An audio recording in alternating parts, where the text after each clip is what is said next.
Welcome to this explainer. You know, we often talk about climate change as this abstract, far-off future concept.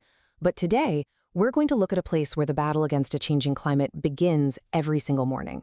We're heading to Timbulsloko, a village on the northern coast of Java in Indonesia that is literally sinking into the ocean. And to really grasp what that actually means on a human level, we're going to focus on the story of one incredibly resilient woman, Sunardi, and her absolute refusal to give up her home. Just imagine being jolted awake in the dead of night. Back in 2014, Sunarti was asleep in her bed when the ocean violently forced its way right into her house. She remembers just freezing in absolute panic while neighbors were screaming and running around in the dark. It's a terrifying memory, but it instantly plunges us into the reality of what it's like to wake up with the ocean literally inside your living room. And the craziest part? It wasn't just a freak storm. It was day one of an entirely new aquatic way of life that hasn't stopped since. Section 1. The Daily Battle, Living with the Ocean. Okay, let's really think about what Sunarti's morning routine looks like before she even leaves for work. Picture waking up already exhausted because you spent the whole night terrified that the waves pounding against your outer wall were finally going to knock it down. You step out of bed into up to 50 centimeters of filthy water. Then you have to scrub away hardened mud just to make your house somewhat livable. And it's not just water. You're actively dodging horseshoe crabs and water snakes. Sunardi actually remembers stepping on a snake as thick as her arm while she was just trying to mop. She's cooking with her legs completely submerged in this muddy water, constantly surrounded by that inescapable, damp stench of the sea. And this traps residents in a completely agonizing, endless cycle of rebuilding. Whenever the water gets too high, they have to physically raise the stone floors of their houses by 70 centimeters. Sunardi has already done this 3 times.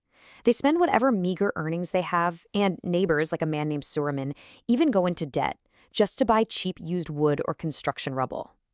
They have to move their electrical outlets higher up the walls, build wooden platforms for their beds and appliances, and then they just wait to do the whole shebang all over again. Sunardi knows for a fact she'll probably have to raise her floor a 4th time in just a few years. It literally never ends.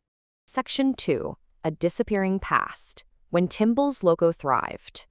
It is honestly heartbreaking to contrast these bleak daily struggles with what this village used to be just a couple of decades ago. Sunardi remembers riding her bicycle through these incredibly lush, fertile rice paddies. We're talking clouds of butterflies, dragonflies, and the smell of sweet red and yellow flowers everywhere. Timbulsloko actually had a paved 14-meter-wide road packed with noisy cars and trucks. It felt like a bustling mini-city. But today, that vibrant landscape has just been swallowed whole. The crops are dead, the wide roads are gone, the fresh scent of rice fields has been completely replaced by the permanent stench of mud and salt. It's basically a waterlogged ghost town now. So how did the local economy collapse so completely? Well, it was a domino effect. In the early 2000s, saltwater started ruining the harvests, forcing farmers to abandon those fertile paddies. So around 2010, the village pivoted.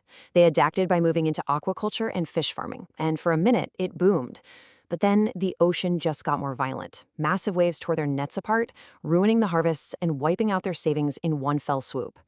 Now, folks like Sunarti and her childhood friend Zubida are relying on really grueling, low-yield fishing out on the open water, sometimes bringing home barely 2 kilos of fish after working half the day.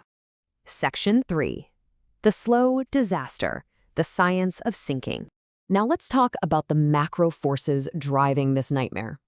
15. That is the maximum number of centimeters the land in this specific region is sinking every single year. 15 centimeters. To put that into perspective, over a single decade, that is 1.5 meters. That rate of land subsidence is absolutely staggering. And scientists call this a slow disaster because it isn't just one single thing causing it. It is a compounding mix of devastating factors all hitting at once. Yes, global warming is steadily raising the overall sea levels, but compounding that, the land itself is rapidly sinking because groundwater is being heavily extracted for nearby populated industrial areas. On top of all that, coastal industrial facilities are disrupting the natural ocean currents that used to carry protective sediment to Timbulsloko's shores. And finally, those vital mangrove forests, which act as nature's barrier, were cut down years ago for fuel and to make room for those fish farms we talked about earlier. It's truly a perfect storm working to erase the coast. Professor Denny Sugianto, a local environmental scientist, has laid out some forecasts that are, frankly, chilling. Since that first major flood in 2014, the clock has been ticking loudly. He estimates that in the next 10 years, the land could sink by up to another 1.5 meters. Within 20 years, without massive government intervention, Timbulsloko could completely disappear. And looking a century out, his simulations show that vast urban areas currently sitting 2 to 4 kilometers inland will be entirely underwater. Make no mistake, this entire region is on a strict countdown. Section 4. Protecting the Dead, a Fight for Heritage.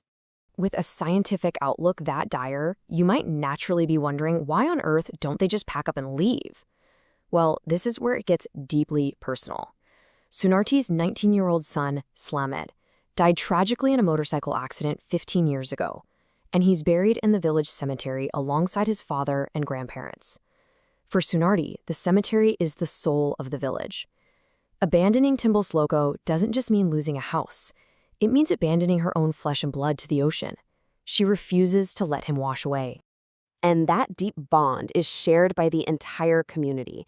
They literally race against the tide together, hauling these massive, heavy bamboo rafts through strong currents to build temporary barriers around the sinking cemetery. They usually do this exhausting labor right before the Eid al-Fitr celebrations. And even though they know perfectly well that the bamboo is going to rot and splinter in a matter of months, it's this profound act of love. They are fighting desperately to protect their ancestors' gravestones from the surf. Section 5. Refusing to Surrender, the Spiritual Resolve. This emotional anchor ties directly into a really powerful spiritual resolve that keeps these families rooted in the water. Despite all the grim data, spiritual leaders in the village find immense strength in their faith. Take another resident, also named Slamet, who serves as a spiritual elder. He speaks of a vision he had of the ocean goddess Markavila. When he asked her for guidance during a moment of total despair, she told him not to give in to the grief, promising that the village wouldn't disappear. His teachings remind the villagers that the ocean isn't the enemy. It's part of nature, and they are one with it. It acts as an incredible psychological shield against the daily trauma. So when we look at the whole picture of why they stay, it's clearly not just one thing. Yes, there's a total lack of funds. Like Sunarti points out, how is she supposed to just buy land and build a new house from scratch on the mainland? But it goes way deeper than economics. It's the tight familial bonds with multiple generations under one roof. It's that sacred promise to protect the graves of their loved ones. It's the shared trauma that has forged this unbreakable warmth and community strength, where they share food and help rebuild each other's flooded homes. Above all, it's a stubborn, fiercely resilient spirit that absolutely refuses to let their home become just a memory on a map. I want to leave you with this final thought today, because as the slow disaster of climate change continues to unfold globally, Sunarti's impossible choice is one that millions of people are going to have to face sooner rather than later. If the rising sea came for your warmest memories, your family graves, and your entire history, what would you do? Pack up and start over with nothing? Or stay and fight the ocean for the place that holds your soul? Thank you so much for exploring this with me today in This Explainer. Keep asking the big questions, and I'll catch you in the next one.